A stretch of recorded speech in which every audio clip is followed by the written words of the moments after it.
Sir, এটা magic chair, বসেন এখানে। স্যার, আপনি সত্যি বললে ডিসপ্লেতে গ্রিন লাইট জ্বলবে, কিন্তু মিথ্যে বললে রেড লাইট শো করবে। ওকে স্টুডেন্টস, এবার বলো আমাকে কি প্রশ্নের উত্তর দিতে হবে। স্যার, আপনি বলেন আপনার আসল নাম কি। স্টুডেন্টস, তোমরা তো জানোই আমার আসল নাম উত্তম কুমার। আরে স্যার, আপনি মিথ্যে বলছেন, আপনার আসল নাম বলেন। স্যার, আপনার আসল নামটা বলেন না, আমিও জানতে চাই। স্টুডেন্টস, আমার আসল নাম মদন কুমার। কেন ম্যাডামের সামনে আমাকে অপদস্থ করতেছো? এবার গ্রিন লাইট এসেছে। স্যারের আসল নাম মদন কুমার। কি মদন কুমার? স্যার, এবার আপনার জন্য দ্বিতীয় প্রশ্ন।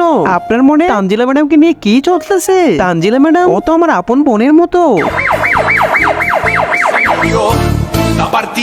আরে ইয়ার, কিন্তু তার আগে যে ভিডিওতে লাইক করে চ্যানেলটি সাবস্ক্রাইব করবে তার মা বাবা যেন অনেক দিন বেঁচে থাকে, যে কমেন্ট করবে আই লাভ ইউ মা বাবা, তার যেন মনের আশা পূর্ণ হয়ে যায়, আমিন। ইয়ে মানে আমি তাকে ভালোবাসি।